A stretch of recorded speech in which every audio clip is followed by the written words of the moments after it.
Ladies and gentlemen, it's episode 219 of GI Joburg. The title of this episode is Getting to Grips with Cobra Clutch. Yes, once again we're talking playmotion, but this time it's an in-house production. GI Joburg was very proud to present Cobra Clutch, the third part of the Renegades storyline this weekend past. And I'm not alone. I'm joined by Paul, the deadliest pencils in the his A. Hey, Paul. Hey guys.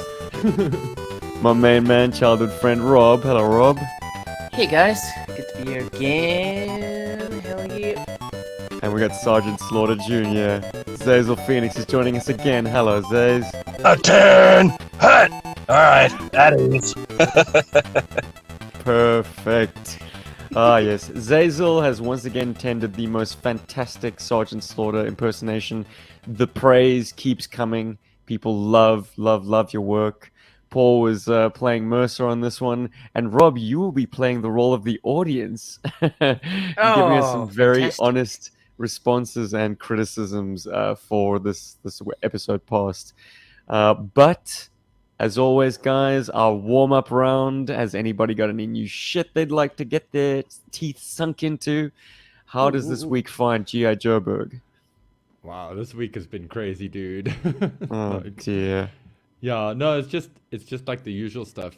But I did make some time for The usual crazy stu- stuff. Okay. Actually, let me get into this. I had to adult a little bit this week, because Oh.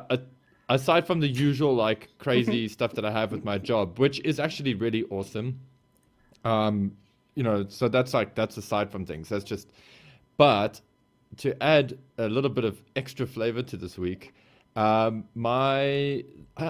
not my landlord, because my landlord, he's sort of very hands off with things, but the people, the body corporates who run the complex that I stay in, or that Celia and I stay in, their little man, their little human that goes and inspects and everything, he was taking a walk through all of the gardens, okay, and then when he came to ours, he like realized, oh no, we've got these two big trees that need to come down. So this has upset Celia and myself greatly, because we love trees. Trees are awesome. The world needs more of them, and we're a little bit upset by the news of these trees having to be cut down. Thankfully, we got a nice compliment on our garden, because Celia has been kicking all kinds of ass with that. So we actually got a really, really nice garden. Anyway, fast forward to Monday morning, I get this phone call from the guys, and they're like, okay, yeah, we're here to chop your trees down. You'll see us jumping over the walls, so don't get freaked out. So I'm like, I thought we were going to get warned about this, but okay, cool. So anyway, I had the whole day of the Texas Tree Saw Massacre, or Texas Chainsaw Massacre with the trees. The whole day, it was like, and so they killed our trees. Awesome. Cool, no problem. Shame, sad to see the trees go. Goodbye, trees. We're gonna miss them, because they did provide a really nice backdrop with the shade and everything that I had there. Anyway, whatever. Cool, trees are gone. Sad. Celia's upset about this. Okay, so that sucks. So that's how my week started, with no trees. Then on Tuesday, okay, I decide, cool, I'm gonna quickly go out on a toy run, because I've heard a rumor that that some guys have been picking up mosquitoes in brick and mortar store. So I'm like, okay, cool. Let me go get in early. Hebert. Yeah, exactly, right? So I go in You and I'm gotta on my lead toy with the mission. jingle, Paul. You gotta lead with the jingle. Okay, well, From now on, you gotta warn people. Jingle up front, Hebert, and then give them a skip to time code if they want to like get back to the GI Joe stuff. Anyway, so I go on a toy hunting mission. Cool, and surprise, I didn't come back with anything. There wasn't anything yet. Left my names with a lot of toy shops and my number. They would call me, blah, blah, blah, usual story. Anyway, come back, and my neighbor like spots me, and she's like, oh, by the way, one of your trees fell over. I'm like, oh God, really? So I go and see this. So the one tree that they didn't cut down, one of the two trees that they didn't cut down, one of those fell over. So now I've got this tree that's like passed out in my garden. It's like it's gone out for a night of drinking, just poof, passed out. Thankfully, nothing broken. No walls broken. No tables broken. Nothing. Our garden isn't even like wrecked from it. So I send a message to these guys. I'm like, hey guys, like this tree's fallen over, whatever. The dude's like, oh, okay, this looks like you're gonna have to call the tree fellas to remove that. So, and ladies and gentlemen, I'm going to swear now. You know, I look at this message, I'm like, fuck that. This is not my fucking responsibility. Like, I didn't call tree fellas to come murder trees in my garden. Okay, I'm sure as shit not gonna call them to come and like do this. This is your dirty work, so I get hold of my people. Anyway, eventually the tree has been removed, but God, it's caused such a mess. Anyway, that's been part of my week. It's been exciting. On top of the like really high stress deadlines I've had this week with all the madness and load shedding. Ugh. Anyway, enough Yeah. about that. Enough about that. Yeah, I mean, Rob, I'm sure you've got load shedding as well there in Cape Town. Yeah, it has started again. Such It a happened ball at a ache. very annoying time last night. Like I was I thought it was going to happen at a different time because I tracked 2 different zones, Me so too, work yeah. and home.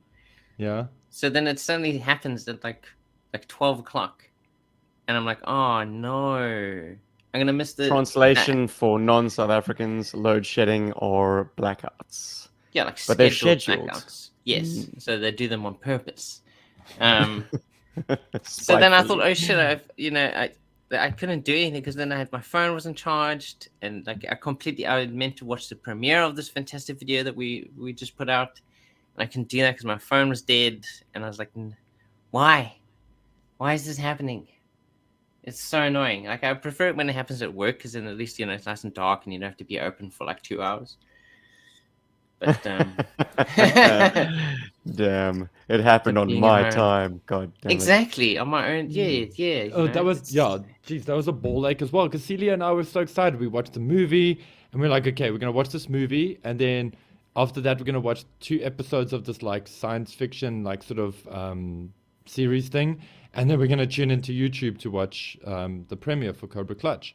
And halfway through the movie, poof, and I'm like, wait, Oof. hold on, this is meant to be happening tomorrow. What the hell? And then anyway, that was a ball Well, ache. don't worry, guys. Sergeant Slaughter's Slaughterhouse had your back because Zazie was there representing. Hey, buddy. Hey, Cool. I was there early. I was so Nice, excited dude. for it. I just showed up and sat down and waited. Oh, good man. Very Well, That's awesome. we had a little something lined up to help people pass the time, just in case, and the gap was quite large between part 2 and part 3. So I lined up for the first time a live replay of parts 1 and 2 of this Renegade storyline, and oh wow! I'd say that went off as a roaring success. So much so that people who were seeing that for the first time were like, well, where's part 3? I'm like, well, it's just If follow you this stay link. tuned. It's premiere. Well, yeah, exactly. It's premiering elsewhere. Like this is just a recap, so to speak, a watch along, a little victory dance for the true fans out there. Oh yeah, oh yeah.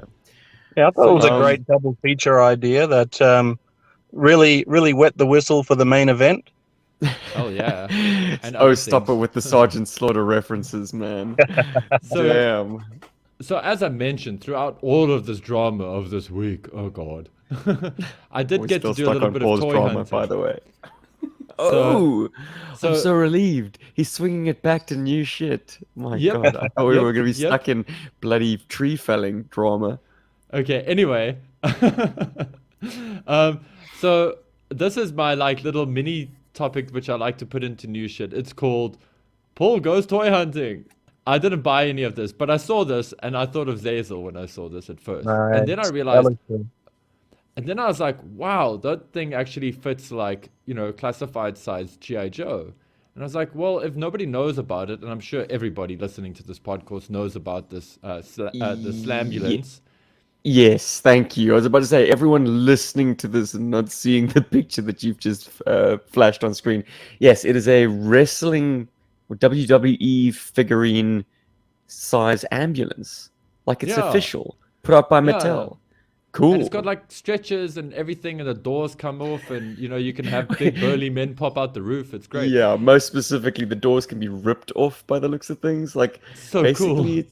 it's I suppose, going to reenact the sort of backstage shenanigans that the wrestlers get up to when they wreck. I don't know, they just wreck shit. Wreck shit. Yeah, but I thought, hey, Wreck this is shit. some cool custom fodder. Another thing I saw on my journey was this bad boy. It's called the Reckon Slam Cycle. of Motorcycle Demolka, the Russian name, I suspect, or whatever. Anyway, this is a really cool. This motorbike seems like a great shoe-in for a dreadnought cycle. Plus, it also explodes. You can tear it apart. Perfect. But Great for classified scale playmotion. you're Oh, right. yeah. I mean, like for those What- of you guys who are looking for a great cycle for your Zartan, there it is. And maybe we will see Buzzer, Ripper, Torch, Zorana, and why can I never? Oh, Xandar. Shame, poor Xandar. Anyway, Well, but- that's kind of his gig, isn't it? The one who's always forgotten. So there Exactly. you go. But what was what really wrestler is amazing- it intended for? Like, who's the guy included with it? long hair guy, Drew McIntyre. Long hair guy. Okay. Drew, He must it's be Drew new. McIntyre. Yeah, he's new. I don't know who that is. That's like he's got like a normal name. He's not like called like The Rock or, you know, Jake the Snake, Bret the Mysterio. Hitman Hart or Goldberg, Shawn Michaels. Goldust? Goldberg, Goldust. I think there's Goldberg and a Goldust. Yokozuna. John Anyway, Cena, dude. Bam Bam Bigelow, whatever. Actually, that'd be a pretty Razor good Ramon. Ramon. So on Thursday, I get this awesome phone call, and I don't get a phone call. I made a phone call because I got a little bit of recon intel. Wait for it.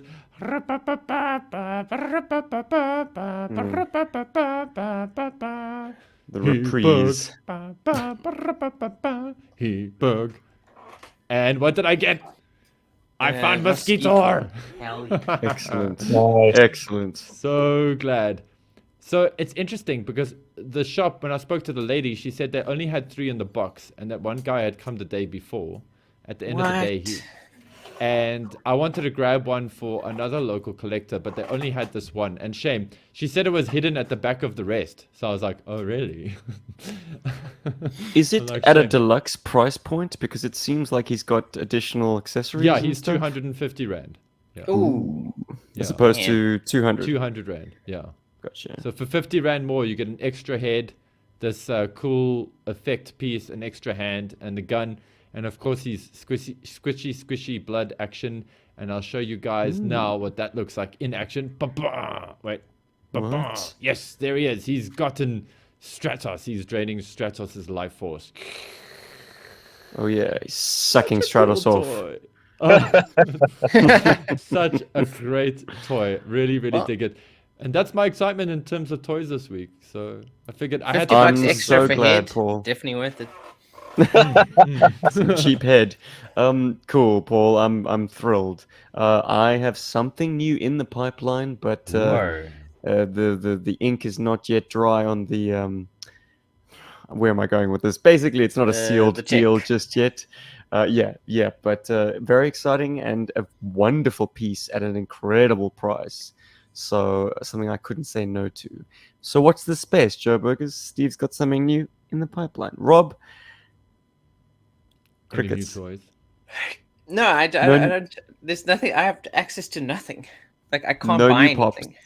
Oh, No. boo. There was just that one. They've been sitting on the shelf there, where the rest of my stuff is for Shame, Rob. 2 years.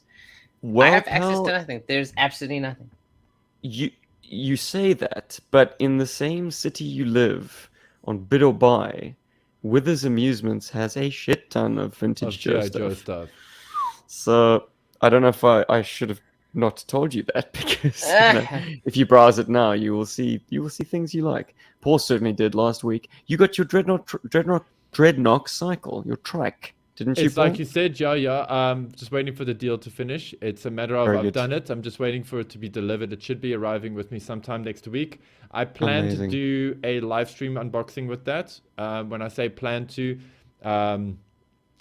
everything permitting, but it is meant to be my birthday present. So what I was thinking Ah. of doing is keeping it and then opening it on my birthday as like a part of a live stream.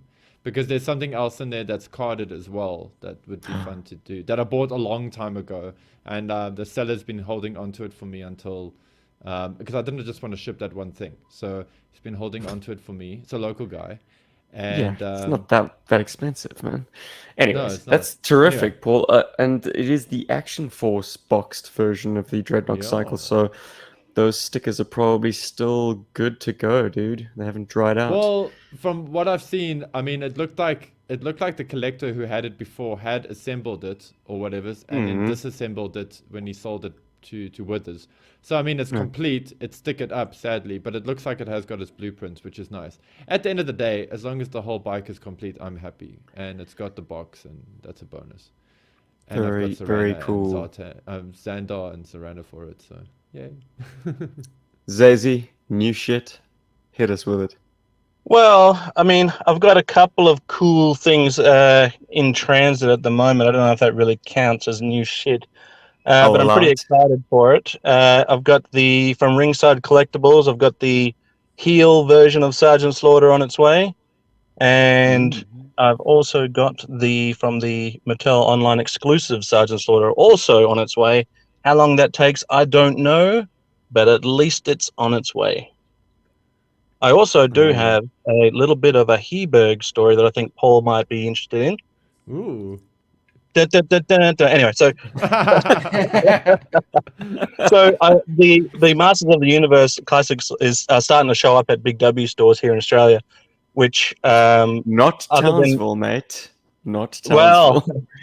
the thing is they are so sought after that they pretty much get picked off the shelves as soon as they get on there. Yep. And Yep. so I think in this wave, the one that I really wanted to get was Fisto, because who doesn't love a good Fisto? But I knew they were showing up local here, so I went in, and of course they were picked bare, and the only one left was the Let me guess. Skelegod. Which Skeletor? The Skelegod from that different line, from that awful Netflix line. Oh, from the Revelations one, yeah. Right. So the Revelation, classics had whatever. been picked bare, basically. And I was like, well, it was pretty late in the day, and I was like, okay, fair enough. I didn't go in there on open. It was never going to happen. It was just one of those things where I thought if I show up, maybe there'll be something. So anyway, I go past this. It's in the same complex. There's a toy shop mixed with a comic shop, and they sort of deal with like classic vintage stuff as well as new stuff.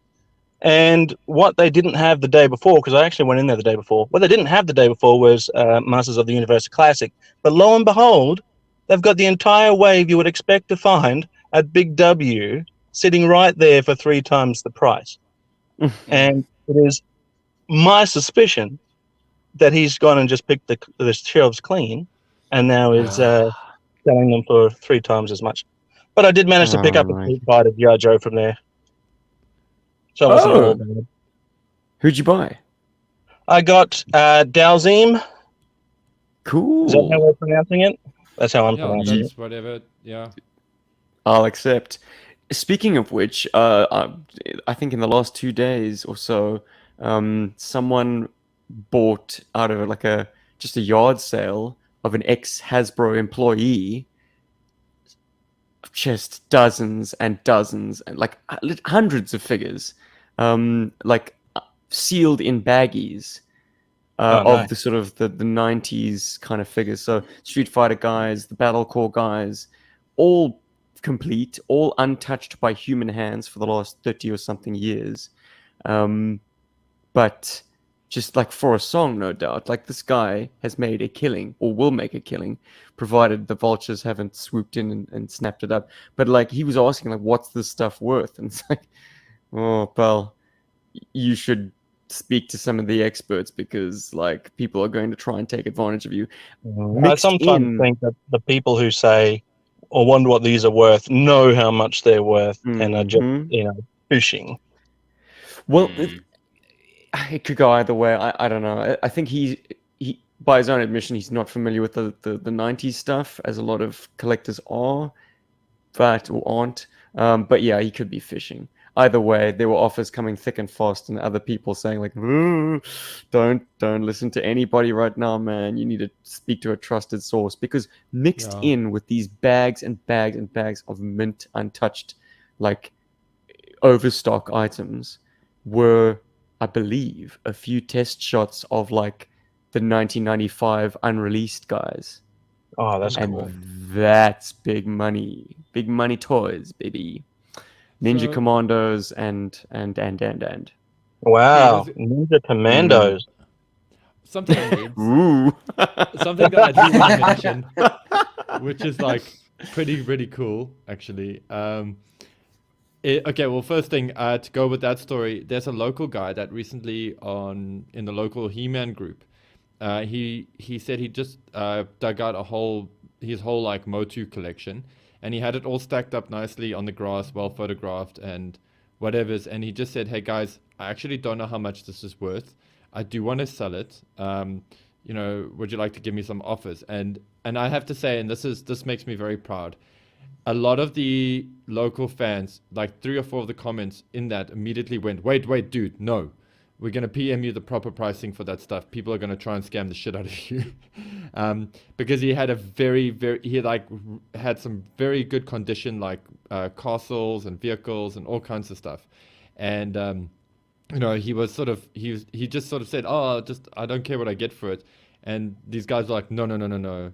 This is how much your stuff is worth. Let's help you get it, like proper value for it. And I think, and I'm not 100% sure, but I think my buddy, the guy who owns the toy museum, I think he actually bought that Castle Grayskull because he recently posted a very minty fresh vintage Castle Grayskull on his Instagram.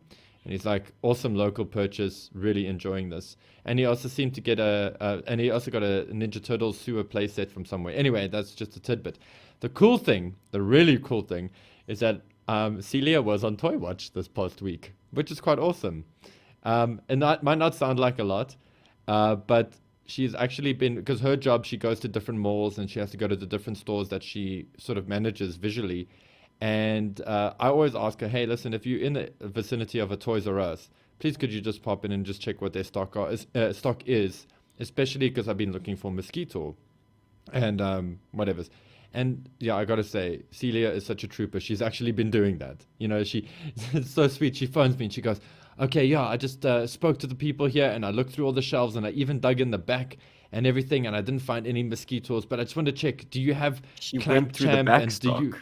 Whoa. Yeah, and it's like, "Do you have like a That's Stratos what and all that?" girlfriends are for. How cool is that, eh? Like, That's I very just gotta say, nice. like, she made me very happy.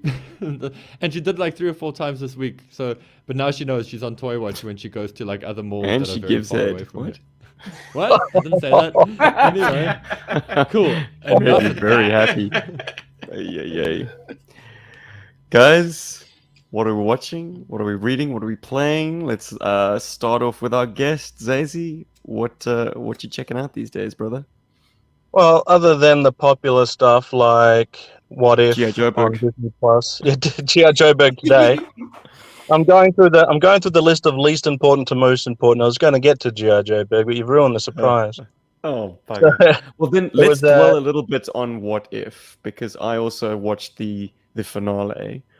yes. And the thing that I wanted to lead with was like, what if, for the most part, except for the obvious, like, frivolous episodes that were interspersed to kind of perhaps lift the mood a little bit, what if, to me, was like those choose your own adventure books or Find Your Fate, or for me specifically, and I know you read some of these, Rob, Interplanetary Spy books that had those bad endings. And there was always this like macabre sense in me where I just wanted to like flick to the bad endings. I wanted to flick to the you've been caught or you've been horribly disfigured or like your mission is over. Basically because they had these fantastic illustrations of like nasty shit, man. I mean, I can think of one example where like and this is the Interplanetary Spy science fiction kind of novel, and you need to put on a disguise, and you put a device over your face, and then there's a puzzle that you have to do to get to the right page.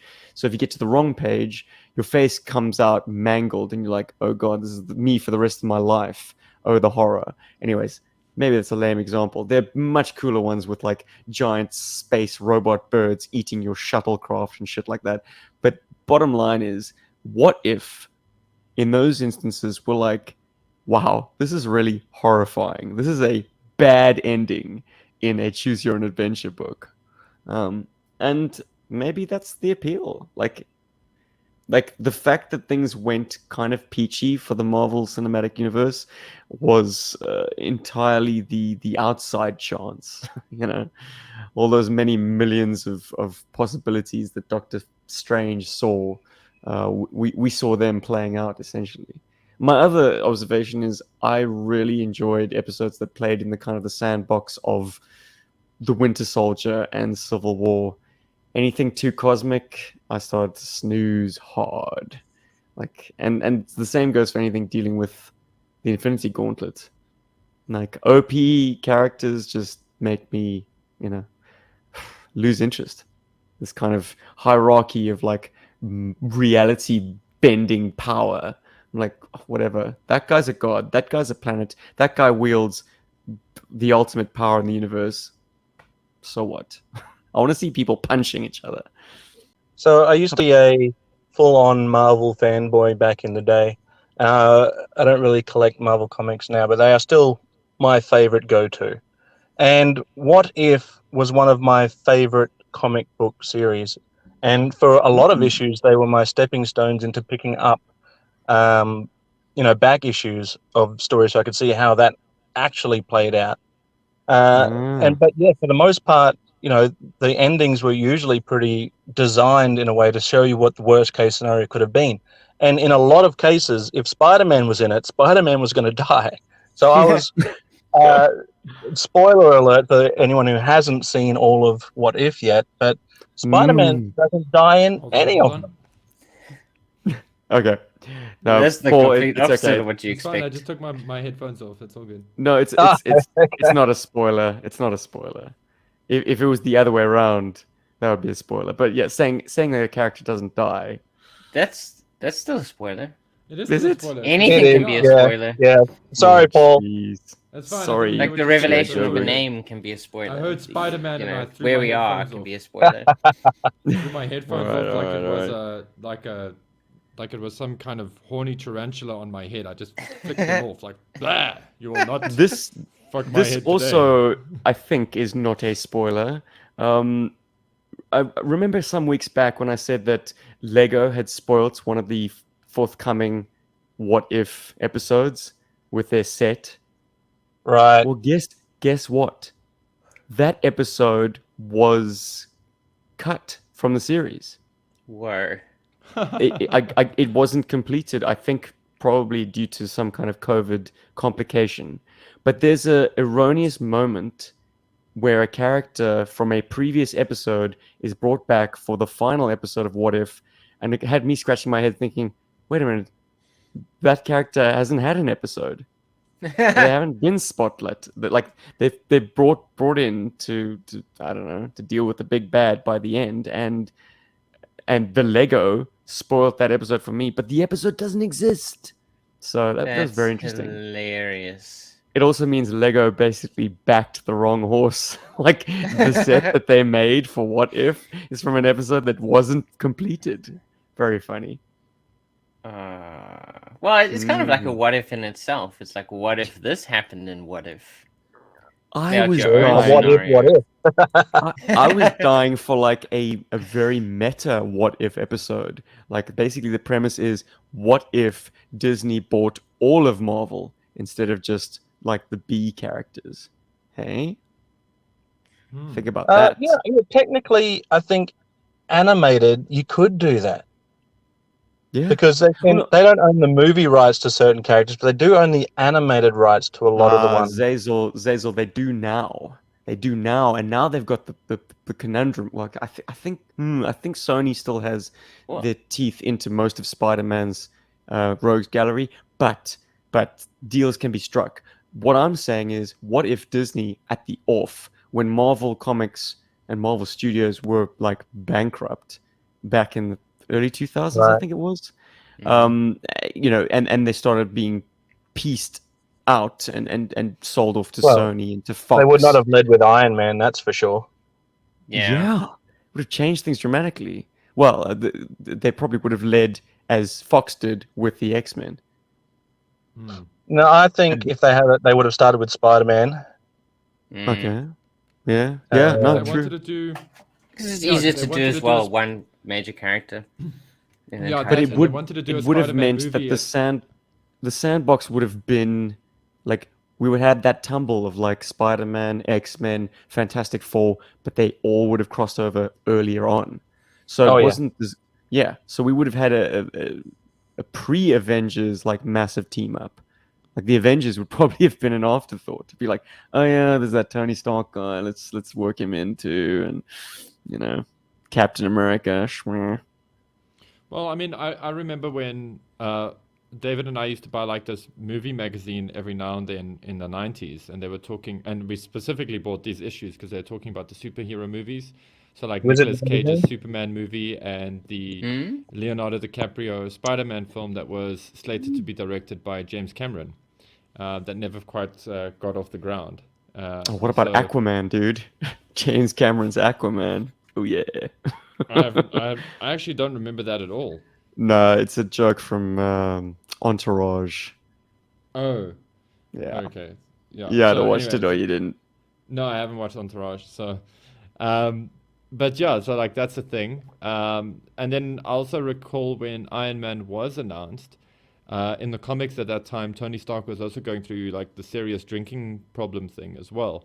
And I think Ultimate Avengers was sort of starting up, and I remember a lot of the comic book shop conversations being about, will they make Tony a drunkard, or will they give him an alcohol problem and all that kind of stuff? So anyway, just They probably would have tidbit. toned it down big time if it was Disney. Yeah, absolutely. Yeah.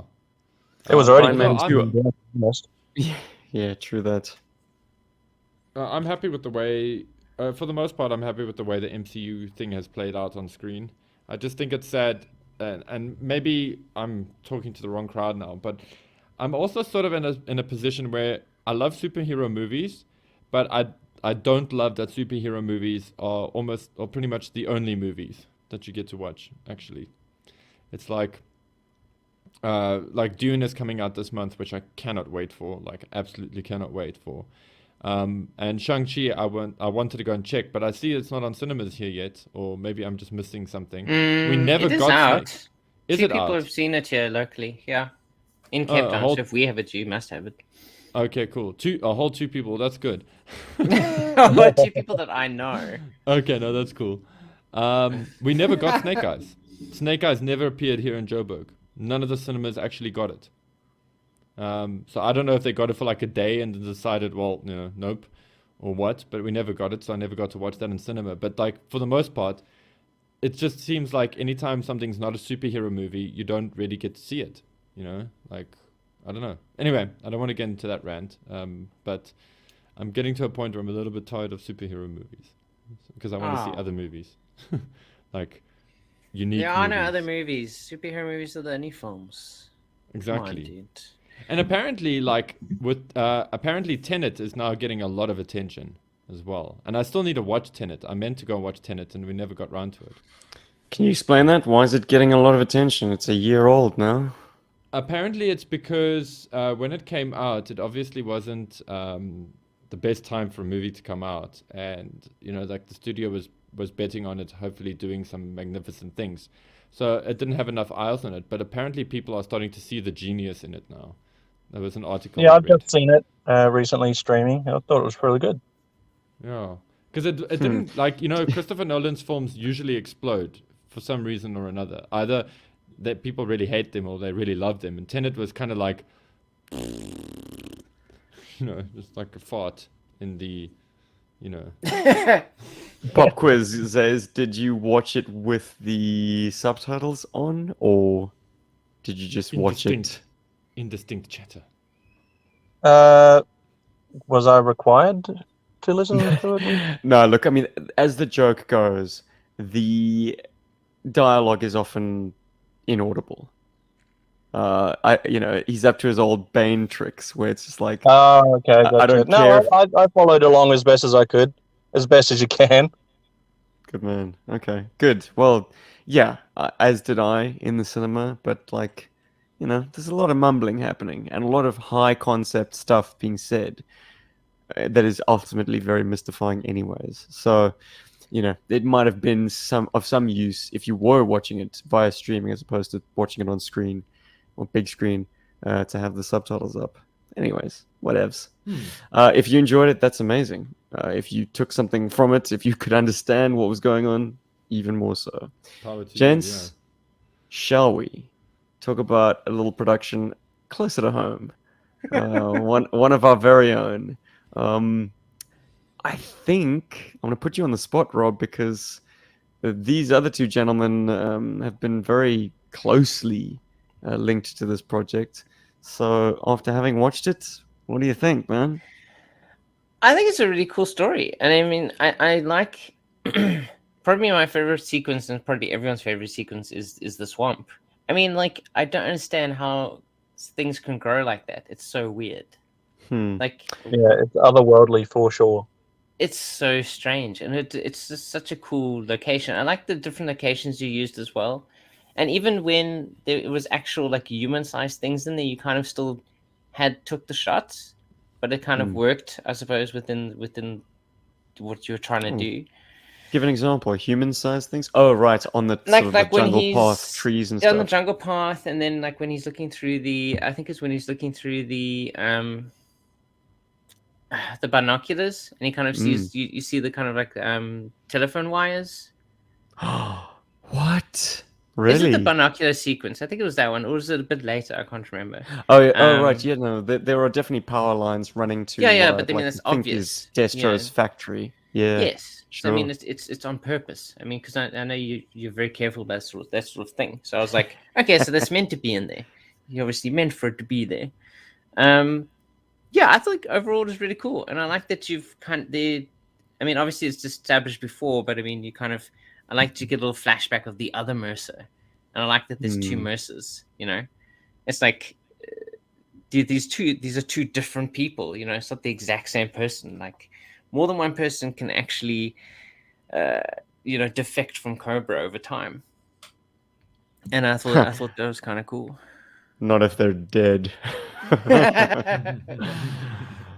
Cool. Thanks, Rob. Yeah. Response has been wonderful. Thank you to everyone who watched. Thank you to everyone who commented and liked and hell, even shared. Our closest allies have been putting out the good word because, yes, I do think that this stuff would appeal to quite a wide base. It is a bit nichey, and it is, grown men playing with their toys, but a lot of care is taken to string these sequences together. I think I'm particularly pleased with the editing on this one. It all kind of cinematically makes sense. It's fantastic. I mean, I think anyone can watch this. I mean, it is a lot of care has been put into making it into a proper, film experience. So I think, not to toot out, our own horns essentially, but I mean, it really is, it's a proper experience. The effort has been made, put into it to actually make it enjoyable beyond it just being playing with toys. I think we have to change toot our own horn to mosquito ourselves.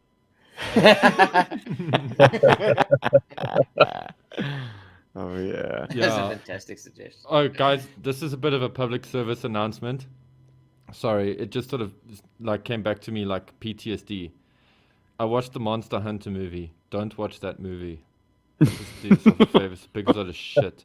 But the reason I'm mentioning it is because they have two GI Joe code names in there. So maybe you should just watch it to hear the two GI Joe code names. They're only there for about 20 minutes. No spoilers.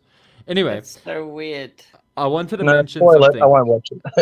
I wanted to mention something about, and the reason I'm bringing up Monster Hunter actually in this instance, we use a lot of like the original GI Joe music and synthwave kind of music and blah blah blah. And I gotta say, Credits like, to Paul Loebscher for the latter. Yeah, Oh, Paul's sure. done some really good music for GI Joburg. and Particularly in the live chats, Paul. If you rewatch the video and leave the live chat playing, anytime one of your tracks is featured, there is a slew of comments saying, "Great, Aw. this stuff is awesome." Yeah. well, thanks, And the guys. I demand really- for your EP grows. Oh, cool. Well, if you're part of the Berg Force, you're gonna get some. I have got one queued up to put in after the show, so let's see. But the point I wanted to make is that Monster Hunter film uses a lot of synthwave. Or actually, let me be more accurate. It seems to use one synthwave track in particular, and sort of does some subtle variations on it. And I gotta say, it doesn't fit with that movie at all. At least not the way that it's expressed. And let's just be fair. I mean, we've been doing play motions for a while. I know that within the play motion space and within the space of us doing stuff, we're not necessarily amateurs, but I know in the grand scheme of things, we're amateurs. We're a bunch of dudes having fun, whatever's, right? But I have to say that like the way that we pop music in as like this extra character into the edits and all that, it's actually really good. And I've got to say it's much better than the fucking Monster Hunter movie. Sorry, I'm very full of swear words today. I've stopped swearing. Anyway, but it's just much better than Monster Hunter. Like, I'm not trying to diss the track on Monster Hunter. Don't misunderstand me. I just feel like it's just not as well thought out. And I'm not trying to diss that music, but like my music is way more better. It's no. I'm not dissing like their song. The music they use is cool. Really it's not just dissing it, but- how it just seems like the wrong character for the movie. Whereas somehow ours just works. And I mean, I might make the music, but Steven still decides where it goes and if he likes it for the productions. I mean, as he's like directing it. So this is not just about my music is so great. It is cool like that it's used well. And sorry, I just wanted to add that to you guys mentioning the editing, because the editing was really fantastic in this series, especially up to now. And that shot with the swamp, as Rob was getting into, I love that. I remember the first time I saw that, and I was just like, "Oh my god, this is so cool!" And I watched it a few times because I was like, "This is great," and checking this out and checking that out, and how did this work out? And there's like a plastic crocodile in the background, which the first time I saw it, I thought it was real. I thought Steve had footage of like a real croc somewhere, and I was like, "Oh my god, Steven, what are you doing?"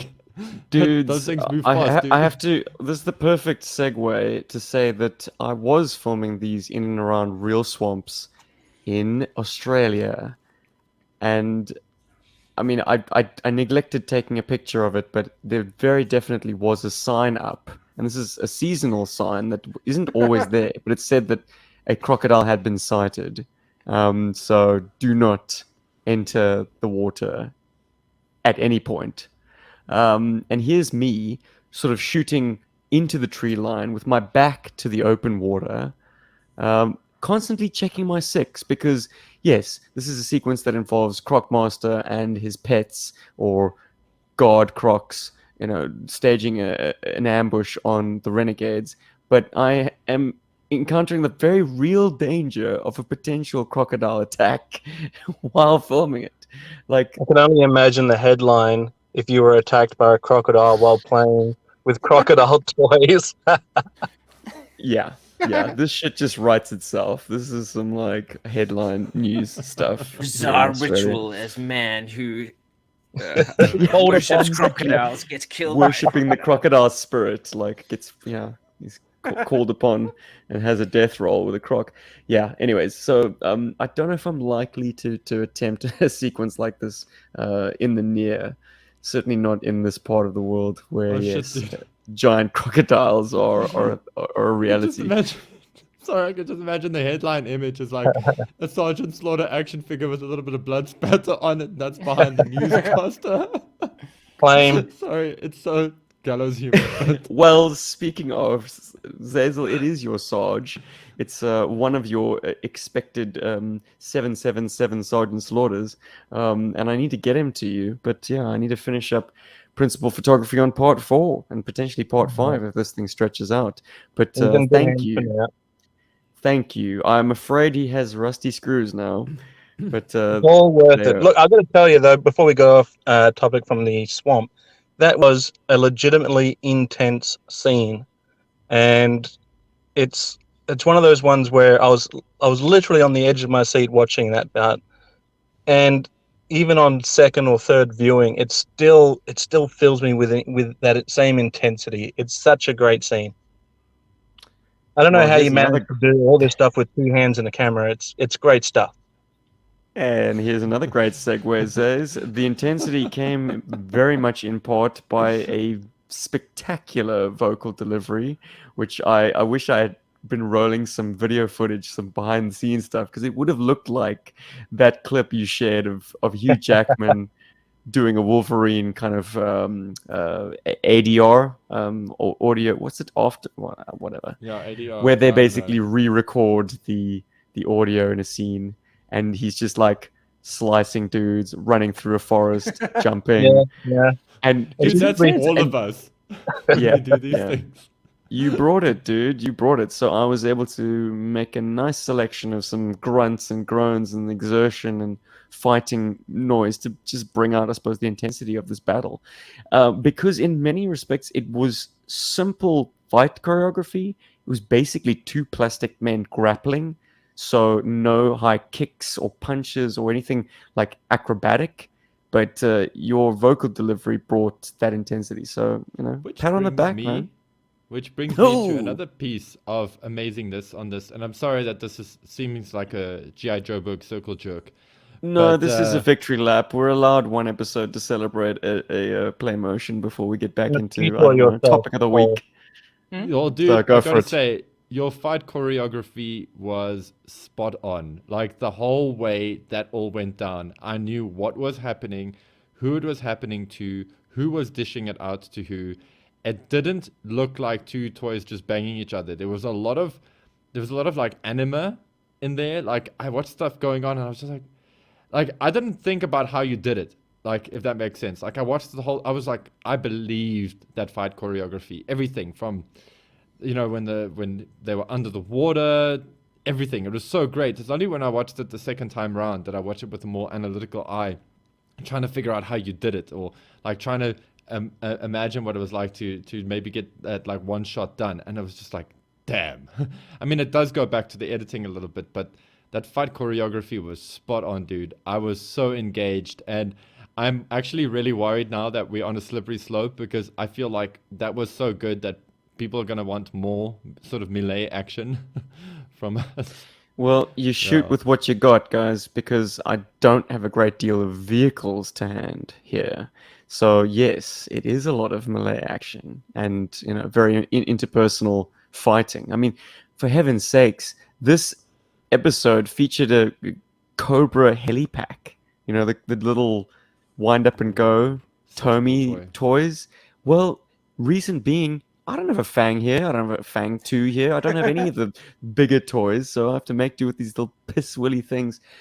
Giving it them a worked. chance to shine, yeah, absolutely, absolutely. I think the little pocket rockets are perfect for that kind of work. But yeah, I mean, whereas things like Atlantis Factor and Blazing Sand, you had a lot of big vehicle action, jets fighting each other, helicopters strafing targets on the ground. Like, I can't. I don't have it. It's going to be a lot Well, more, in your face, baby. that's what happens. I mean, limitations helps with creativity and creating new things and interesting Yeah. situations. I mean, you're forced to do something different. Otherwise, you'd just be trotting out the same thing over and over again. Yeah, sorry, Yeah, I really you- need to learn to take the compliment instead of like deflecting. Like, yeah, the reason we're gonna be like doing the fights one-on-one is because we don't have the toys to do other things. But yes, But thank that's you. but that's part of the magic of like indie films. Like indie films have a very, very small cast and crew. Sometimes they don't even have a crew. The cast is the crew behind the scenes, and they make some fantastic films. And one I would put out there is Evil Dead. Evil Dead is one of my favorite sort of indie films because of how they shot it and how they put it together. Limitation. That limitation. We've got a proposed headline from Darren Cobb saying, "Toy Croc wrestler taken by real Croc." Eesh. Yeah, well, I'm Leaves glad behind that real headline.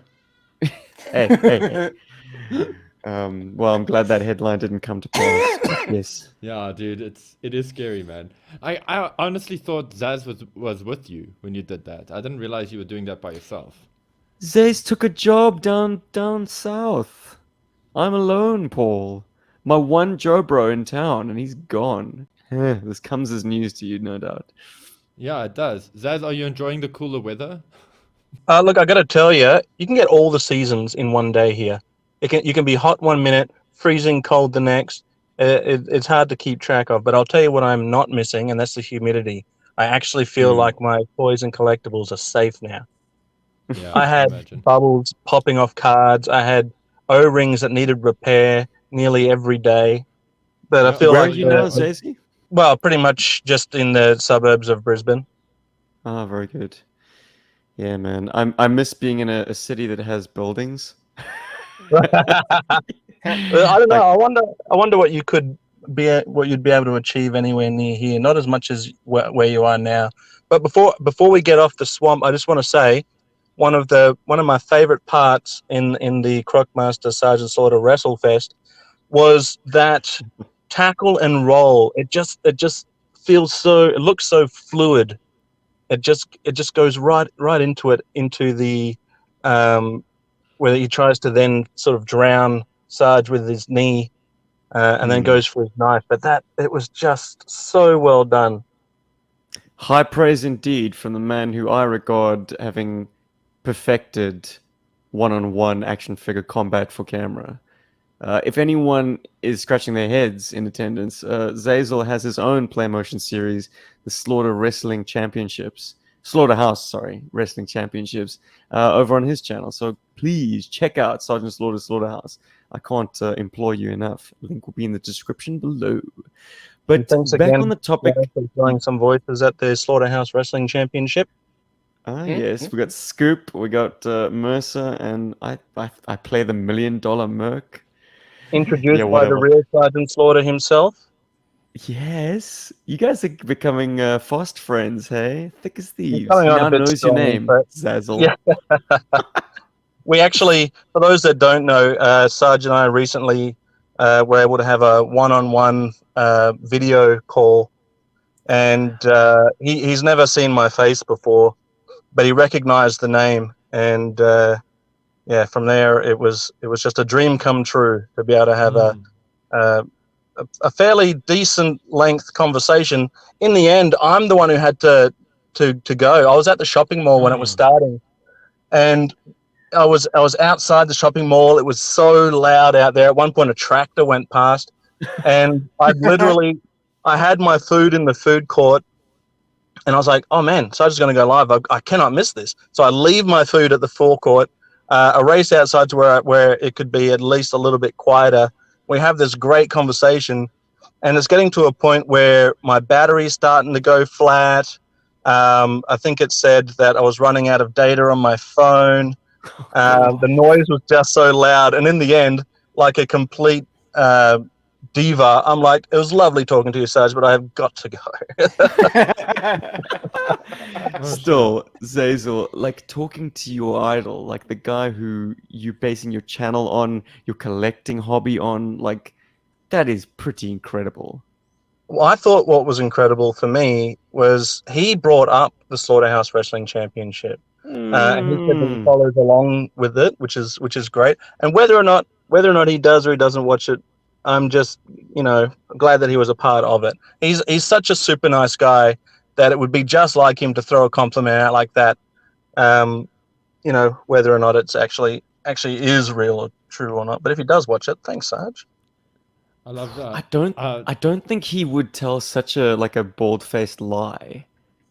Maybe he leaves it on when he's kind of, I don't know, doing something else. He has an awareness of it, but I would take him at his word, Says. I think he's He's probably very interactive, especially on like, Twitter. I mean, he follows Oh yeah, tons of for people, sure. he interacts with a lot of people. I think he's genuinely a really good guy.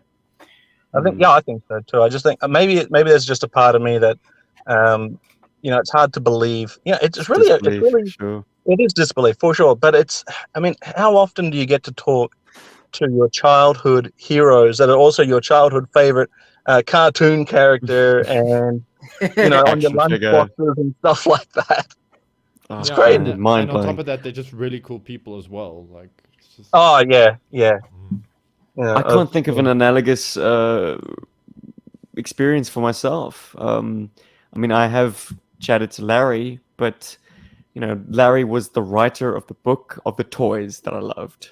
So there are various degrees of separation. I mean, he's a man. Like he's not a character that he's putting on. I'm not introducing myself to Larry, the character who featured in my playtimes. You have a very unique situation, Zazel, and I can't help but wonder how big I suppose, your following of Sarge will get. Like, you are positioned to be his number one fan, essentially. That's an Well, accolade that's well earned. I'm officially his #1 marauder, and apparently his twin. Yes. Yes. That's Please, why I play call that you out. Sergeant Slaughter Jr. I mean, Because like Zaz, I'll play your part, and I want you to play Sergeant Slaughter in that situation. So say the line that Sergeant Slaughter said to you. Oh, And so at the beginning it was, "Hey, you look like me." and this is Zazel's response. But that was all internal. No, some of it was external too. beautiful. Oh, that's great. Anyways, guys, anyway. we could devote an episode quite easily to the Sarge and just Yeah, an derailed. appreciation of Sorry, guys. the man. No, well worth it. Thank you. I'm sure the listeners are very pleased to hear that there's this fantastic relationship between you and your idol. But yes, if we want to get things back on track, I'd like to talk just briefly about an observation that I think you made, Zays, that you're loving the accent work on this third episode, to which I responded, I think there are only 2 American accents in the whole piece. Everyone else has some kind of other dialect, be it Destro's Iron Grenadiers all having a bit of a Scottish twang. I think Voltar has a more Spanish approach. Oh, I thought he was like one of those guys from the Trade Federation in the prequels. Fuck.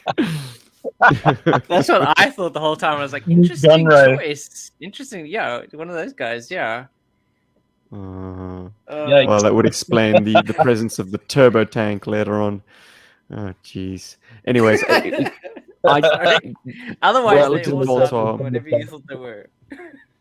when I looked at Voltar, all I saw was that like sort of very pointed chin strap beard, and I was like, It He definitely kinda speaks looks- Spanish.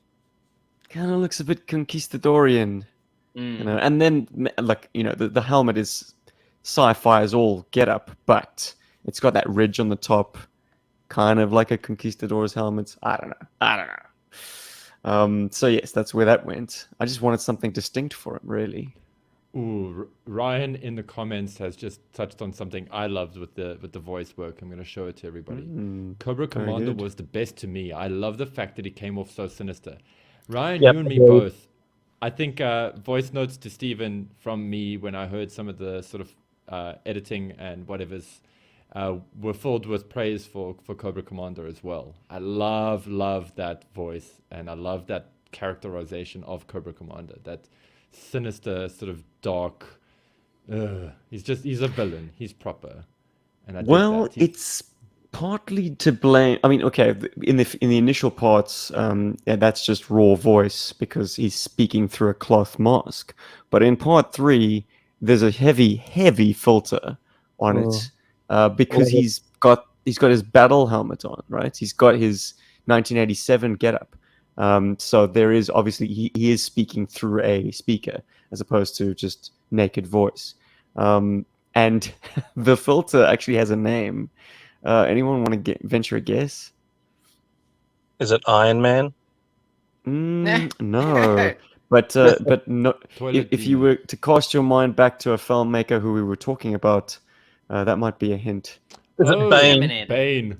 Oh, it's Bane, Bane. exactly. Really? Yeah, Bane. So yes, that's the name of the filter. You can find them online. This is a little peek inside to see how the sausage is Behind the made. But yeah. scenes. Mm. Gaz Okay. liked the Iron Grenadier voice, though he still is very firmly on Team Viper. Yes, the Iron Grenadiers, I just kind of put a high pass filter on that, just a higher frequency, cut any of the bass so that they are talking through a mask after all. Yeah, some And- form of and- modulation. Yeah. And on the playback, it sounded a lot like Christopher Eccleston. So It whoever it was in did. the live chat who was like, "That sounds like Christopher Eccleston," I was like, maybe I was channeling that. I'm the doctor. No, Maybe. he was Wrong he was doctor. Destro, dude. I know. Oh yeah, of course he was the doctor. Fuck, but he also has some Yeah, G.I. cool. Joe. I'd like to give Crossover, him his G.I. praise Joe where and it's due. Doctor Who soon. We need a 3 3/4 inch doctor figure. Yeah, I mean, I've got Yeah, as far as having a companion, so yeah. I guess you got that Whoa. little action figure, don't you? That female, Yes. which you were so keen to have when we I were was in very Kokomo excited Toys. to get her. Yeah, I was very excited. he was like he was trying to decide what to get, and like there was like 4 Joes and her, and he was like, I really want her. Those 4 Joes can just stay behind. Oh, well, I hope she fulfills all your needs as a companion should, The Paulie. cool thing is, well, I mean, the thing is, like, I would never see that figure again, and it's a great story because I can remember getting her from America. It's like, it's Yeah, really no, fun. it makes sense. You will literally never find it anywhere else, and the only time you would buy it is if you physically see it in person. Exactly You're right. not going to go out of your way and go like, oh, big bad toy store. I need a companion now. Send me one of these Russian ones. So I'm gonna drop a, I'm gonna drop a, I'm gonna drop a little cryptic hint. Do it. Speaking about accents, like I mentioned that there were only 2 American accents on this piece. Sarge is one of them. Does anyone want to guess who the second accent was? Were. Well, Hmm. A second American accent. my original thought was Cobra Commander, but Mhm. Okay, discounting Cobra Commander because Rick. I'd like to think So in he doesn't our count. He doesn't count. You're right. No, He no, is no, American, but but he doesn't count.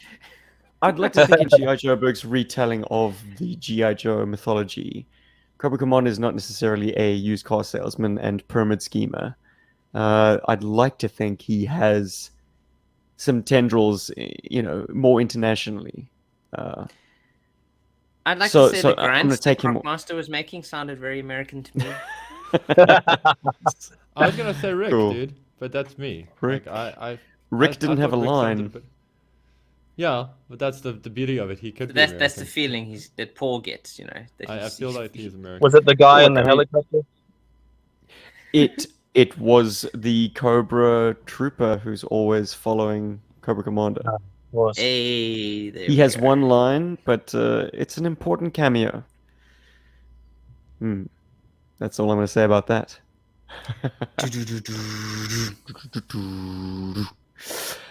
What about that awesome tank, that troop carrier section? Because that played out really well. Like, I know that there was a bit of deliberation as to how we were going to do it or how you were going to put it off, and then so we were all involved. Well, I said I don't have a great deal of vehicles to hand here in Oz, but fortunately, Facebook Marketplace has always helped with the ancillary pieces. In part 2, we had the Beast Bomber by Leonard as the Renegade's transport plane.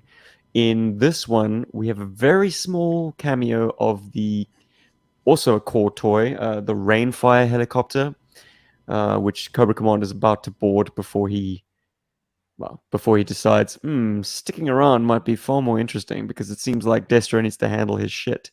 And then there was, as you mentioned, Paul, the turbo tank. It's called the Juggernaut, but for, I suppose, maybe rights reasons, they couldn't name it the Juggernaut when they were releasing the toy. Anyways, it's the Star Wars Episode 3 8-wheeled massive piece of grey plastic. And that is the Renegade's ticket into, I suppose, infiltrating the Cobra or Destro's factory in part 4. But they managed to sneak on board this thing. And the question I asked you guys was, okay, Taurus is going to do some acrobatic shit because we need to see him do some acrobatic shit because he's a freaking acrobat. But how does he then get into this effectively an armored car? Because I don't think it's going to be in these Iron Grenadiers' best interests to roll down the window. So Zays came up with the suggestion that maybe he places a bit of C4 and blows a hole in the thing. Yeah, that was my original idea. Yeah. Paul, did you toss a suggestion in, or were you just like, oh yeah, I'm gonna go with Sarge? No, I think I was sort of for that as well, but then I was also for the trying to pull them out of the somehow like So get them to wind down the window, in other words. yeah, but it was like kind of like I kind of like the idea of them, like, T1000 kicking- style. Get out. Get out. I think that's there what you was went also after. an option to smoke them out, Yeah, yeah. but I think the way Anyways, it I played mean, out, I think that was a perfect display of acrobatic, circus acrobatic skill from Taurus, and it actually had me thinking that that's Taurus's hero moment in this episode. Red Dog had his hero moment with the triple T's, and have we got a proper Mercer hero moment yet? Not yet. Because I think don't Rick think we have had that the yet. hero moment at the end of the first episode. I think we really need to give poor old Mercer his hero moment. well, it is his story at the end of the day, and he still is very much on his, he's got his own agenda. But you gents have access to the script. Have you forgotten how this whole piece ends? I No, haven't. I'm just leaving it out there, saying that he needs to Put have Mm, his it hero out there. moment. That's very Trying to right. get good. He's trying people to keep that excited for conversation. part 4. Exactly. If Exactly. Mercy's Well, your favorite something character, tune in. something that I wanted to float to you offline, Paul, but since we're in the thick of it, and we might even generate some responses from this very podcast, I was thinking that because at the heart of this is the emergence of the battle android trooper as a potent weapon of war, and because I don't have an army of bats, very few people do, I imagine. I was thinking that we put it out once the Renegade saga concludes, and we see Cobra in possession of legions of these mechanical monsters. Monstrosities, yeah. Putting it out to a kind of a backyard battle situation where we have these vignettes shot by our allies out there, of their armies of bats laying waste en That is masse. such a great idea. Yep, there you go, Yeah. pal. So yes, if you are out there in possession of a handful of battle android troopers, and you'd like to get involved, get a hold of us because we need your help. If we're going to tell the story, we have to kind of tell it together. Because Rob, you've got 2 bats, I've got 1 9 time zones away, and maybe a handful of moderns. But yeah, I I've got used one. I used your bat, and I'm very miffed that you took it with you. Because shit, dude, how am I supposed to end this story otherwise? Well, Otherwise, we'll have that's to go. funny because you said I need to borrow your bat, and I was like, yeah, that's fine. And then it occurred to me that wait, do you have it? Or do I have it? It's Because packed in a I ended travel up case. packing my stuff very quickly. And So Withers has 2 bats as well available, I think. What? Yeah. Well, I bought one from him, and it's sitting with him right now in a drawer. So Then he not has only 1. is it 9 time zones away, but it's not even in with the rest of my collection. It's still with the seller. Bloody hell. Well, I can get that sent to me if you need me to, but I'd rather not Ah, play with your toys great. before Thanks, Paul. Rub it in. That's the best place it can be. Well, we used to have that thing, hey Rob, like, okay, our collection is pooled, but when it comes to uncarding a new toy, the owner has that privilege. Yeah, Exactly. You obviously. don't. No one else gets first touch. That makes sense. That makes Yeah, perfect that's Gotta sense. mark very it, true. mark your territory. Ah, yes.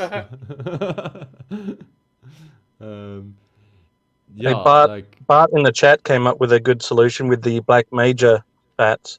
They might be a little bit more easily accessible. Aren't they becoming just as pricey as regular bats these days? I mean, there is a much more finite number of them.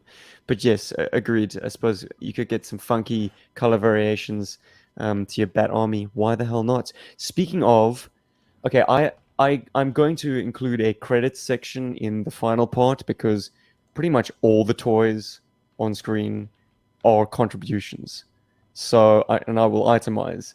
But what is pertinent for this discussion right now is that I received 2 custom-made, or not custom. They're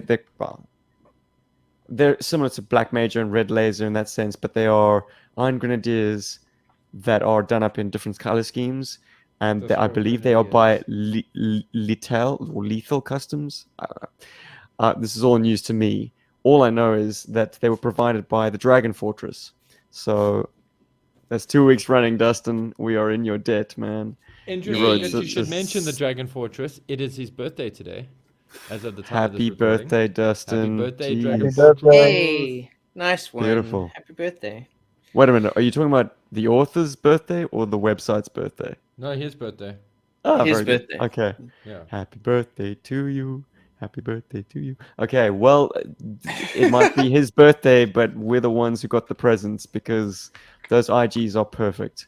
I'm trying to settle on cool names for them. I think the tan one should be called Shale, or Stone. I don't know. Stone, I Sand? like Stone. Stone. Yeah. Yeah. And the green one, Lichen, Moss. Moss Man. Moss Man. Cute. I Bush couldn't boy. say that. Yeah, he's kind of a red. Oh, Jade, because it's quite a deep Yeah, Jade's a green. good one. Done. Hmm. Stone and Jade. Yeah. Green soda. Jade's kind of sounds like a girl's name. I don't know. Echo No plugin. offense to all the men called Jade out there. Yeah, no offense to those guys. Yeah. I can't Yeah. say anything about names with the one that I'm currently carrying on with me. Which you chose, I might add, says. You legally changed your name. Yeah, interesting character, I tell you. It's like a tattoo.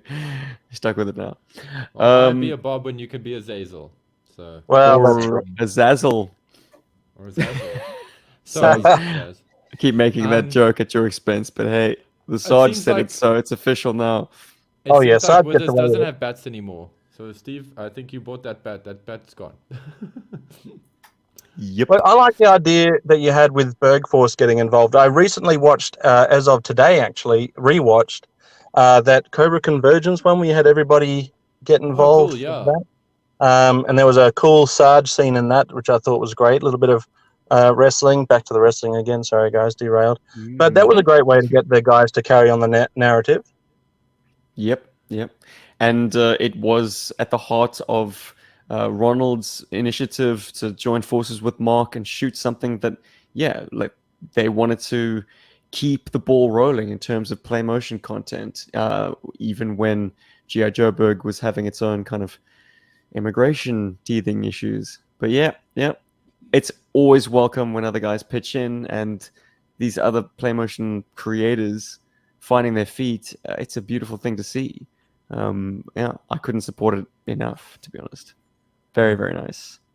So yes, we could definitely play the Renegades back into the hands of the Backyard Battles-esque Berg Force.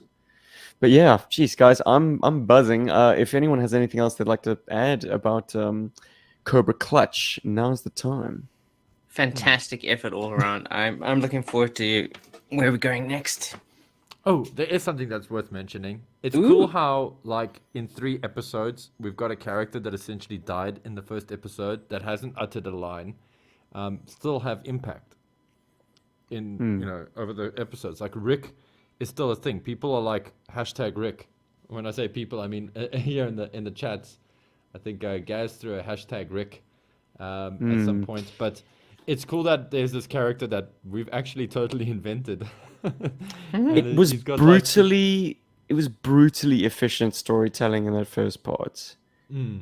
But what is so great about these toys and this fandom is that people will then invent their own backstories.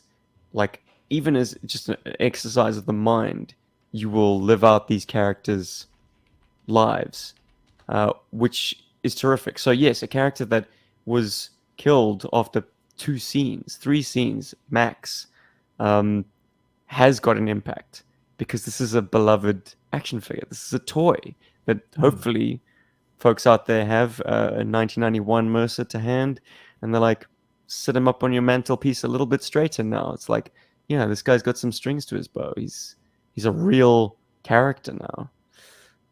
Yeah, man, that's perhaps the highest aspiration of this stuff. Sure, we're going to play in the sandbox of all the heavy hitters, the Destros, the Cobra Commanders, Baronesses, Hawks, Dukes, etc., Sgt Slaughters. But like, there was also a lot of love for the little guys. And I had never given the Renegades time of day. They're not Joes. Why would I bother? You know, the heroes of the GI Joes, the villains of the Cobras. What are these guys? But thanks to you, Zez, it's thrown them all into a new light, and I really enjoy setting up the dynamic between them because they are a very eclectic mix of characters, criminals even. I'm thinking like perhaps their involvement with Sarge is part of a pardon or a kind of a reprieve of sentence Rehabilitation program. that these guys are bad boys.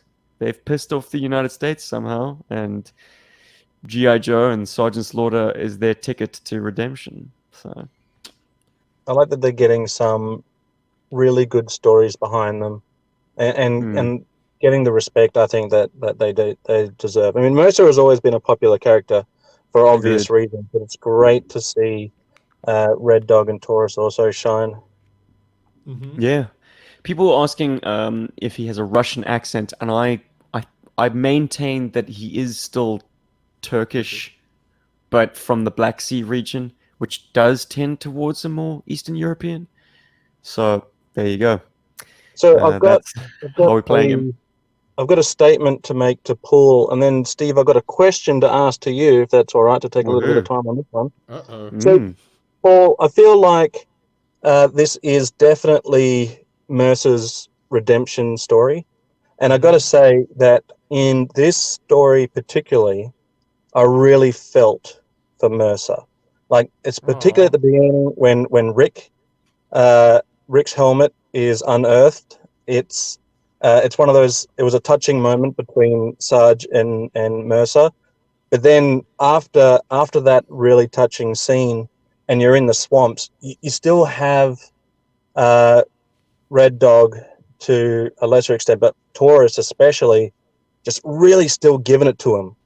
You know, he's still getting referred to as the Cobra.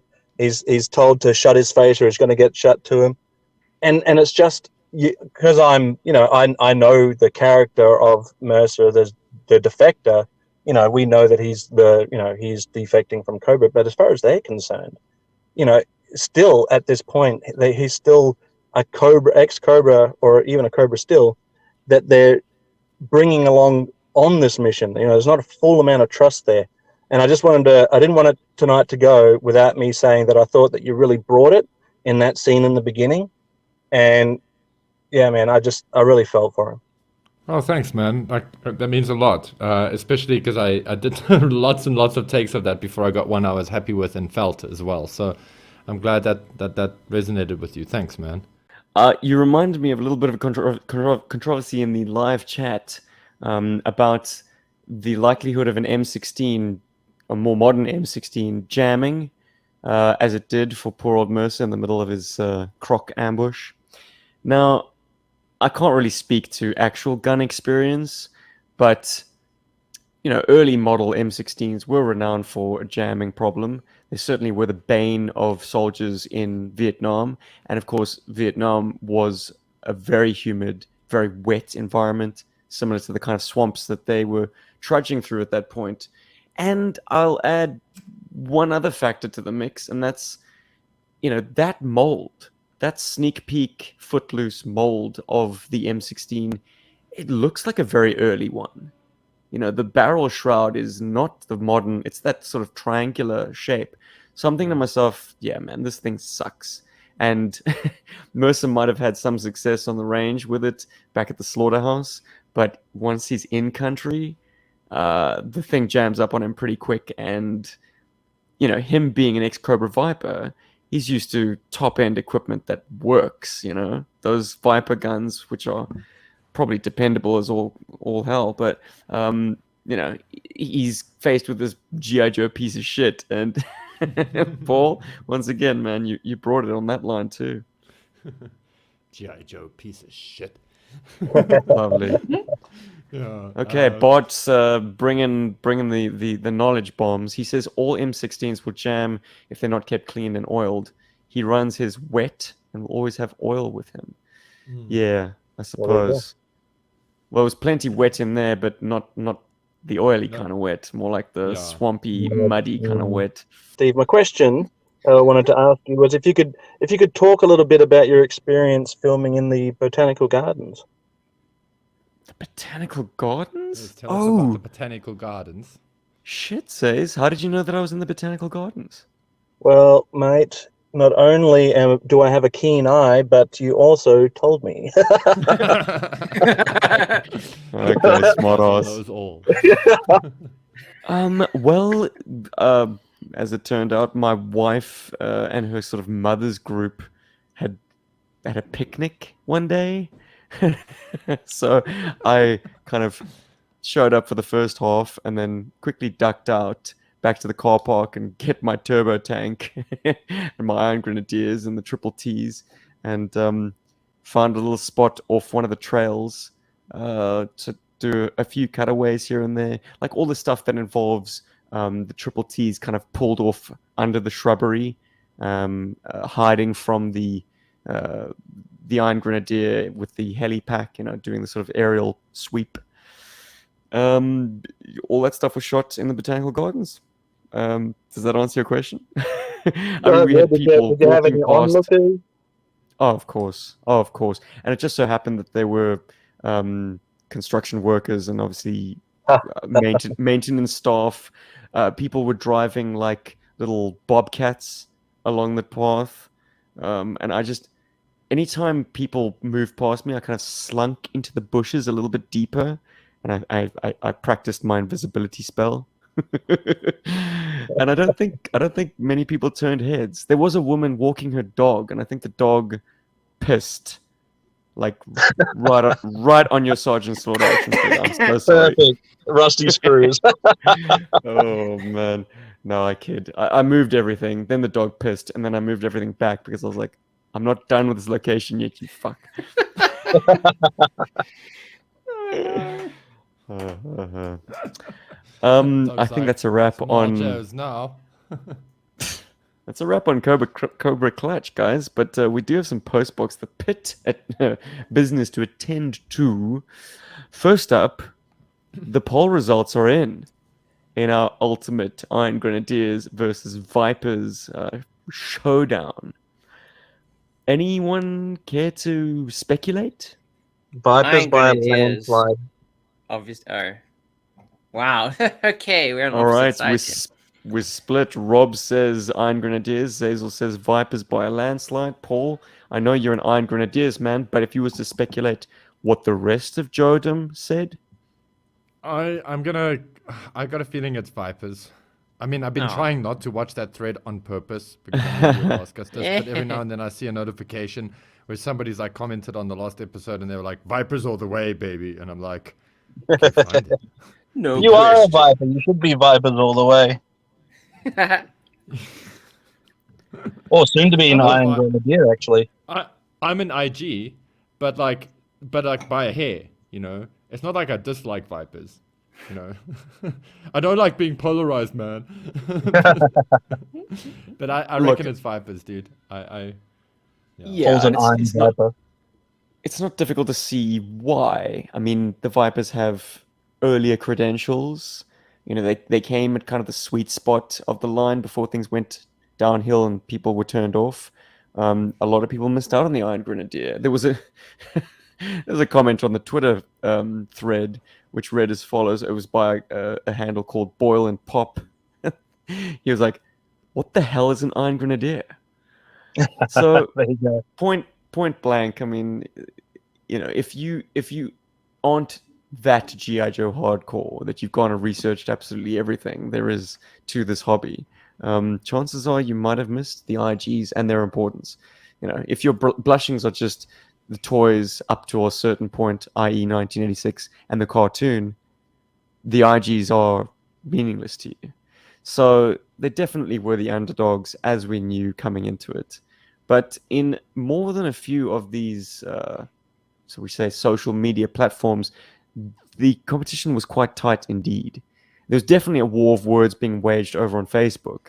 Some very compelling arguments, even references to the much beloved Cobra Civil War, where absolutely Cobra's forces were outclassed by the IGs. It was very much their showcase. It was like Destro's boys have landed, and they are very professional, very slickly run, and will win the day without even firing a shot. So thank you, Darren, for pointing out those little bits and bobs, and even a shell-shocked picture of a viper cowering. Cute. So Facebook, as I say, was tight. So tight, in fact, that the Iron Grenadiers took it 19 votes to 16. Whoa. Oh my word! Hey, Wow, Yeah. yeah. was not Underdogs expecting on that. top. Yep. Damn. Things Go got IGs. yeah. And then on IG, Instagram, things started slipping away from the Iron Grenadiers a little bit. 8 votes for the Iron Grenadiers to 15 for the Vipers. Yo. Okay. So all my IG Twitter- boys on Some Facebook. vipers. Damn. Twitter is where the massacre started really happening. Iron Grenadiers got 20 votes to the Vipers 41. Okay, so that's also not bad. Like statistically, it's not that bad. Yeah, it's only At twice least it as wasn't many like votes. 5 IGs to like 50 vipers. Sorry. But then, just to troll you, Paul, the YouTube thread had 23 votes going the Vipers' way to only 2 votes for the Iron Grenadiers. So amazing how the different platforms sway differently. As I say, Facebook was tight, and in fact, the IGs edged out the Vipers. But everywhere else, predictably, it was Viper territory, and yeah, the most damage was done on Twitter and YouTube. Also, on this topic, Hans actually quickly asked, he went, wait, aren't the IG Destro's personal guard? There aren't that many of them per se, yeah? And I'm like, to which I say, personal guard doesn't necessarily mean like 12. A personal guard could be like 50 or 100. It doesn't necessarily mean that it's like, you know, just a small little group of guys, like 8 guys. Because like personal armies, for example, you know, drug lords have personal armies and they're like 50 to 100 to 250 men strong.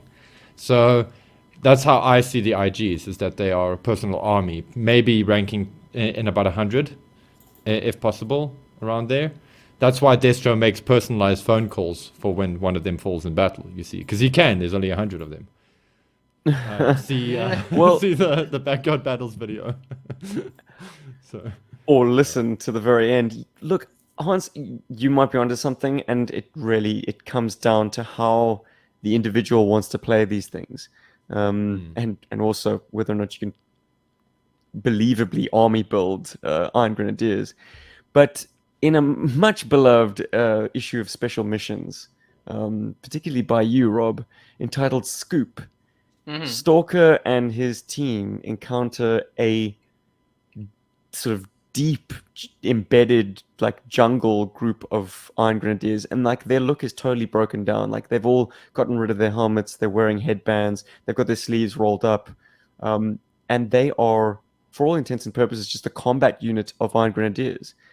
I'm not going to say that they're more numerous than the Vipers, but in that sense, you know, they aren't personal guards. They're not guarding anything. They are on a mission. They're an independent unit of equal strength, if not greater strength, than Stalker's unit. And their introduction in the Cobra Island Civil War, Destro definitely pulls in the numbers. Like, he's got a freighter of hardened troops all kind of doing PT on the deck, operating vehicles. Yeah, the IGs are en masse in those 2 instances. But a lot of the time, yes, you are seeing them just flanking Destro in his gold head look. Yeah, kind of like the Crimson Guardsmen. I mean, that's their duties, but their duties also expand to being undercover agents, you know, across the country and the world as well. I think it almost sounds like you. It's just a difficult word, personal guard, to kind of like use. They probably shouldn't have used that. But they're trying to make them like they're above like a normal type of trooper. And Hans, to answer your question, are they all Scottish in that issue? Unclear. I think there's a little bit of perhaps vernacular thrown here and there, if memory serves. But I think the thing with Destro is, you know, he pays well, so he can source his troops wherever he pleases, cherry pick, as it were. But yes, I'm sure he has recruiting officers in his native country. Anyways, that's all speculation, guys. The beauty of GI Joe: play it the way you want to. Exactly. The final numbers, if anyone is wondering at this point, it was 49 votes Iron Grenadiers to 105 votes Vipers. I'm not surprised, but I'm glad that there is such a strong showing for the Iron Grenadiers, considering how late to the party they came. 1988 Totally. is, for a lot of Joe fans, beyond the cutoff, to their own detriment, I mean- but fabulous figure, really cool. Play it the way you want to, ceremonial or frontline troop. It works both ways. I mean, I remember being quite surprised that we got Iron Grenadiers in 25th anniversary and then later on in the Pursuit of Cobra.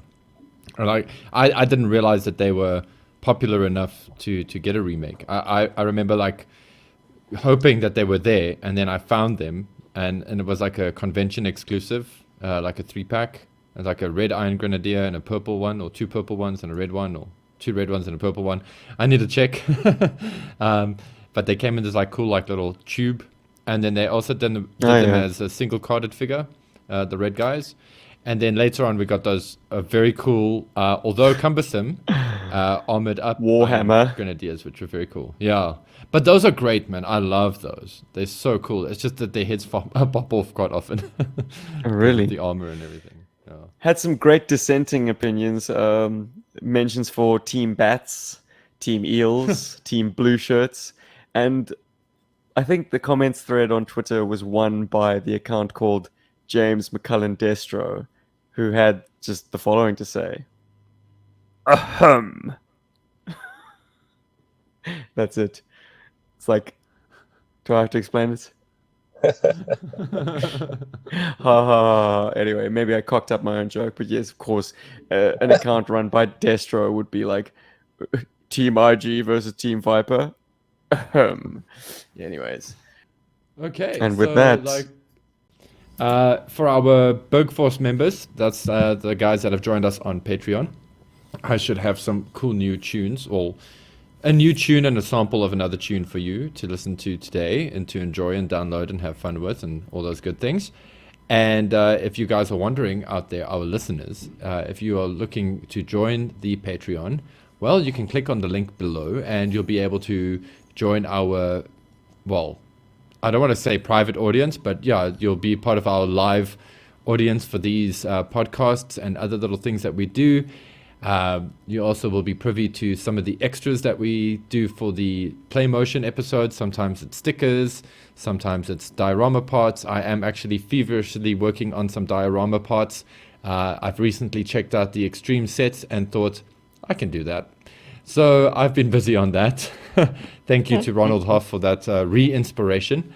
So yeah, Bergforce members get access to all that kind of stuff. If you're not big on committing yourself to something like Patreon, but you still want to support the channel, check out our merch. Even if you just want to get the merch because it's cool, that would be even better. We have the you can also support us by just liking, sharing, and subscribing. Speaking of which, if you put pop a like on this podcast. Woohoo! Yeah, it helps the algorithm pick it up. It shows it to more people just like yourself, and then more people get to enjoy. And tell us how much you loved the double clutch in Cobra. Well, thanks for joining us once again, stepping into our little living room where 4 friends get together and talk about making their action figures clash together awkwardly in swamps while checking your 6 for giant crocs. Good times. Good times had by all. There have been very few questions asked as to where part 4 is and how long that might take. I think people know that I'm notoriously unable to give any kind of scheduling, but I think I'm going to take a week. I'm going to take a week off and then maybe start chipping away at part 4. Fortunately, part 4 requires a lot of interiors, so I can shoot those late into the night, so it doesn't really interfere with me and the kid. So yes, part 4 should be steaming along. Hopefully before the end of the year. Oh man, Kim goes back to work, so I'll be full-time daddy daycare. Which might cramp my style a little bit, but Here's to hoping, guys. I'm certainly He's gonna fired have up to to get this learn guy in the real can. early how to hold a camera for you, Stephen. And it's just gonna happen real fast. Guys, I can't wait. I'm grooming Oh, him. this you can also like strap the GoPro to his head, and he can actually do like running stuff for you as well. Like when he's crawling, like he's got this Put him like through very air low vent. view, you know, like you push the car along and he like runs, he like crawls after it, and then that's the point of view for that shot. Oh, dude, I the wish I had possibilities are something witty to endless. say to that because that just the image of it has my mouth on the floor. I'm like, what? Yeah. You strap a camera to my kid. Okay. Yeah, it's gonna be amazing. No, Ellie. And He's going to be it'll all pay manipulating the off. figures, man. They're all just going to go straight into his mouth. That'll be the end Yeah. of this tale. It's like, what happened, Duke? He slimed me. Zazel, Join how them. can people get Join hold us. of you, pal? Oh yeah, come and check us out over on the Sgt Slaughter's Slaughterhouse YouTube channel.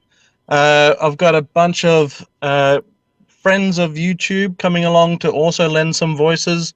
We've got Fun School Ronnie joining the Slaughterhouse Oh, Wrestling excellent. Championship. Yes. I've got Toy Connections. I've got Datalink's Magnus. I've got my boy Oh, Private excellent. Potter. Sorry. I've got, who else have I got coming on there? Peppermint Oil Capsule.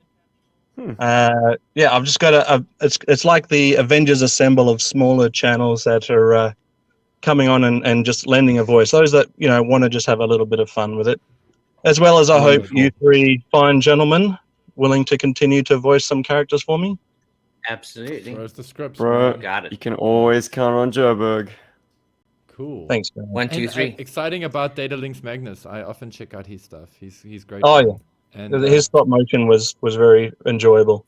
no, I was gonna say just he has some great insights on like the Transformers figures and stuff that he reviews. So he picks on things that people don't necessarily pick up on or want to talk about or have played with the toy enough to speak about. So I always appreciate when he mentions things that like Jazz's fragile parts, should I say.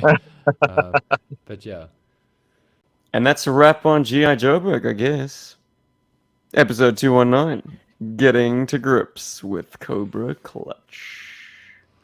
Remember, kids, today we learned watch out when shooting your playmotions in swamps because a crocodile can sneak up on you and eat you. So long, And kids. they stink, okay? Final word on the swamps.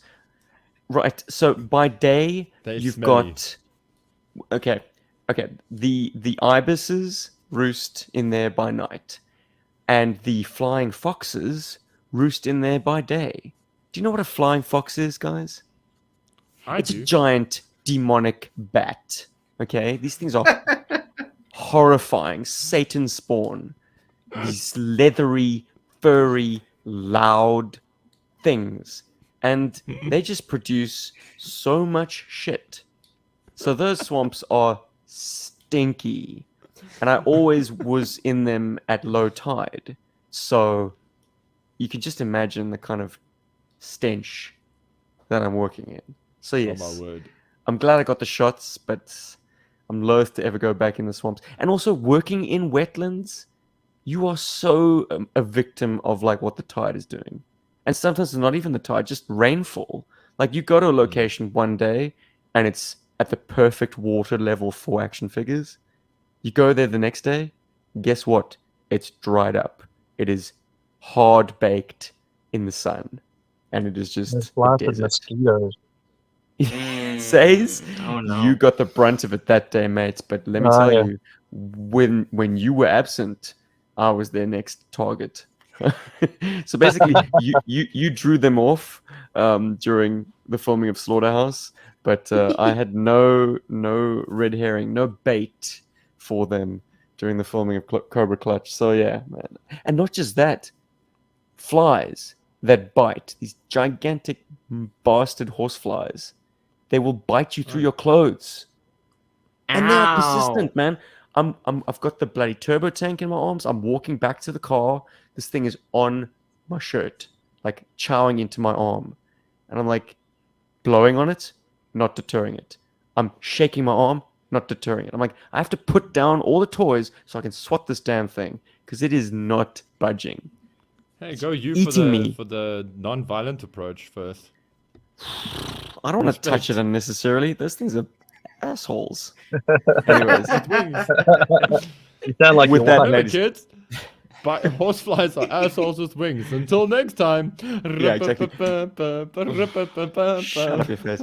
Remember, kids, play with your toys, just not in a stenchy Stygian swamp. Okay. Anyways, that's me for 219. We're out. See you next week. Yo, Joburg. Yo, yo. You're dismissed. There it is. Hey.